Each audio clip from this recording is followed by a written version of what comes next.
OA na komedyante, yung OA na composer, yung OA na host. Please welcome Ogie Agassiz!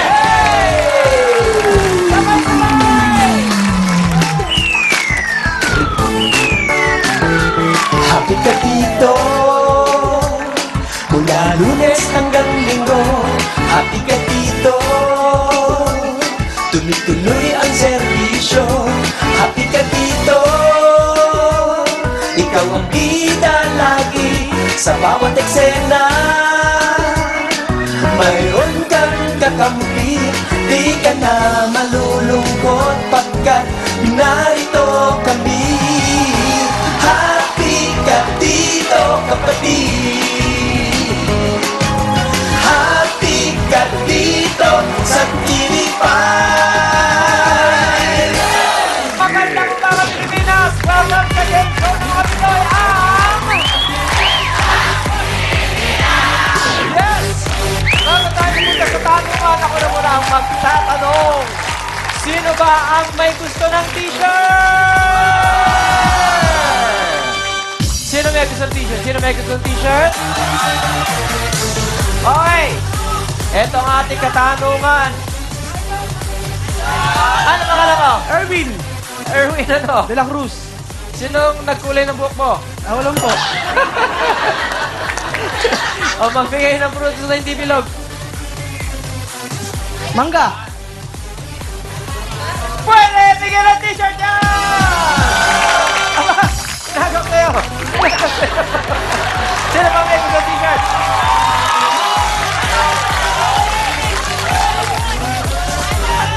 Halika dito, anak! Anong pangalan mo? Angelica po. Baba ka dito. Angelica de la Cruz? Hindi po. Angelica ano? Silvestre po. Silvestre. O, magbigay na isang brutos na hindi bilog. Saging po. Hindi ba bilog ang saging? Hindi. Tama! Bigyan ng t-shirt yan! Pakita mo naman yung t-shirt mo. Ayun. Palakpakan natin! Okay, mga kapatid, ito ang programang nag-uusisa kung ano ang laman ng utak ng mga kababayan natin. Mga opinyon ng Pinoy tungkol sa mga napakahalagang topics tulad ng paboritong chichirya, pastime ni Lola, kulay ng nail polish. Ay talagang ibang level. At yung level ng mga City Hall, yung mga topics na yan ang pag-usapan natin. Pero syempre, yan naman ay para malibang tayo sa mga seryosong usapin. O siya, ito na ang ating mga apat na contestants na seryosong gustong mapanalunan ng 300,000 pesos! Magandang umaga, Gabriel Canales! Magandang umaga, Brian Medina!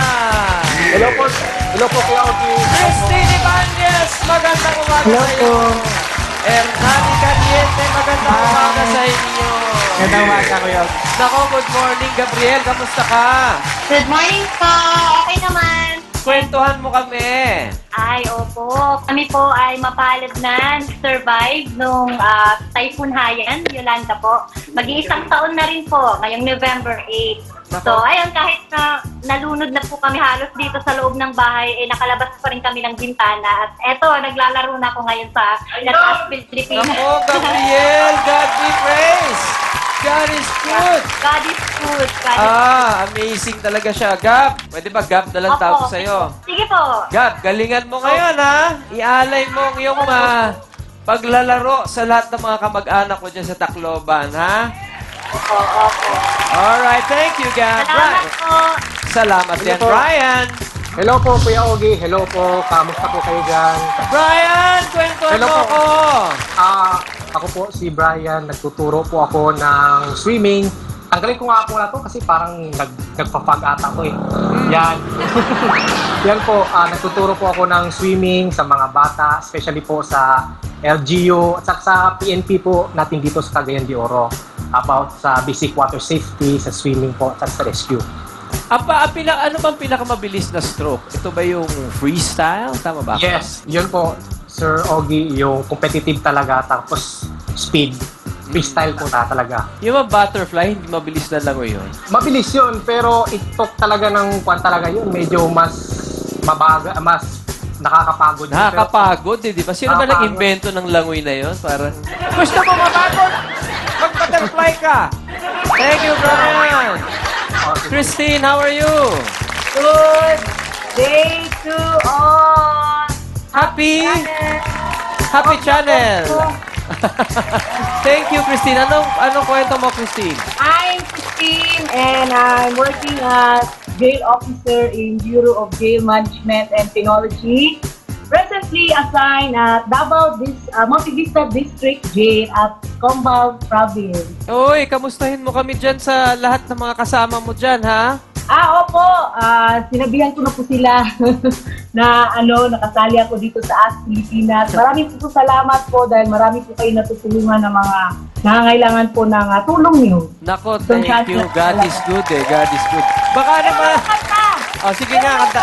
Oh, sige, game. Andito po, feeling nervous sa show, nanginginig, pati mga tuhod ko, at kung sakali, manalo ako, huwag kayong mag-alala, ang panalo ko ay isi-share ko sa iba. Wala ba kayong mga kamay? Thank you, Christine. Welcome! Okay, Ernani. Ganda naman ang pangalan ni Ernani, no? Ernani Cuenco. Ernani, anong kwento mo? Yes, Kuya Ogie, good morning. Masaya-masaya ako today kasi alam mo naman, simula bata pa lang nakikinig na ako sa mga kanta mo. Uy, Idol thank you. kita Uy, salamat. Anong kwento mo?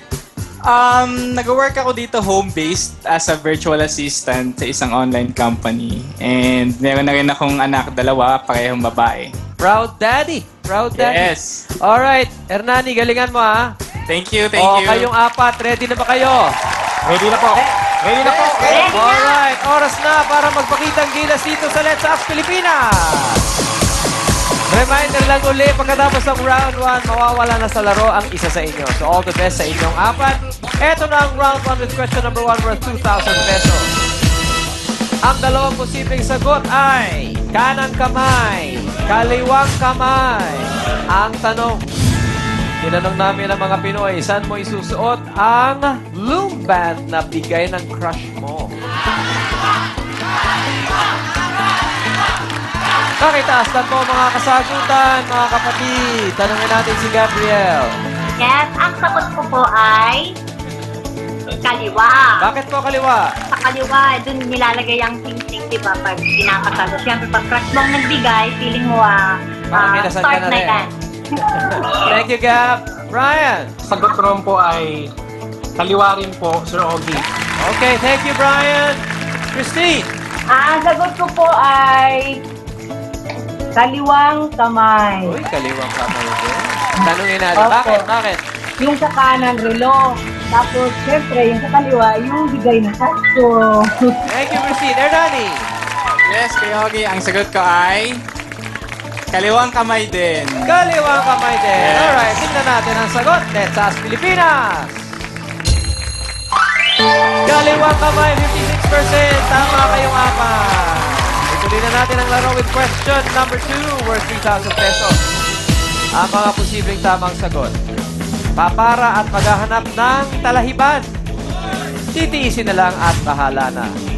At ang tanong, pag nasiraan ang tiyan sa bus at walang malapit na toilet, anong gagawin ng karamihan? Wala namang masama kung sa bus nila ituloy, di ba? Tanungin natin si Brian. Ang sagot ko po ay titiisin na lang at bahala na. Bakit po? Experience ko na po kasi yan eh. Wala akong magawa tapos na ihiya po ako eh. Thank you, Brian. Sige po. Hernani. Yes, Kuya Ogie, ang sagot ko ay papara at maghahanap ng talahiban. Bakit po yan ang sagot mo niyo? Kasi parang first nakakahiya pag doon ka sa bus inabutan. At least kung nasa talahiban mo, komportable ka ba? Si Hernani walang pride. Thank you, Hernani. Christine. Ang sagot ko po ay papara at maghahanap ng Oo, talahiban. pareho kayo ng sagot kay Hernani. Thank you, Christine. Gab. Ang sagot ko po ay papara at maghahanap ng talahiban. Oo, 3 pa lang sumagot doon. Maraming salamat, Gabriel. Ang sagot, Let's Ask Pilipinas. Magpapara at maghahanap ng talahiban, 65%. Kaya naman pala tatlong sumagot. Brian lang ang mali. At ito na ang panghuling tanong para sa round na ito. Question number 3, worth 4,000 pesos. Ang mga posibleng tamang sagot. Itim, puti, at ang tanong, ito ang kulay ng landline telephone na mas gusto ng pamilyang Pilipino. Tanongan natin si Christine. Ang sagot ko po ay itim. Bakit po itim? Madaling magumihan yung itim. Yung itim, yung alikabok lang. Malinisan. Thank you, Christine. Gab, Ang sagot ko po ay itim. bakit po itim?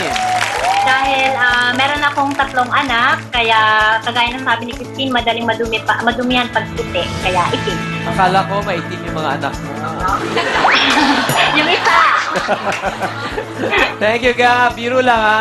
Brian, Okay, ang sagot ko po ay itim rin. itim din. Kasi yung itim kasi hindi agad-agad paano ng mga dumi or yung nagko-color yung linya yung cord mismo. Yun, mas yung itim talaga. Tapos yung telepono po namin dito, itim din eh. Thank you, Brian. Hernani, Yes, ang sagot ko kay Ogie ay itim din. bakit? Kasi hindi to dumihin eh. At saka mukha siyang class sa loob ng bahay.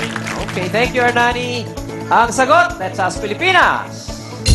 Puti, 62%. Mali kayong 4. Ibig sabihin, magpapaalam na tayo kay Brian Medina. Brian, I'm so sorry. Hi, Brian. Oo, isa Nice lang ang game. nakuha mong tamang sagot. I hope you enjoy the game, Brian. God bless you. Bamba mo kay Brian. Okay, mga kapatid, magpapatuloy ang laban patungo sa jackpot round. Magbabalik ang Let's Ask Pilipinas!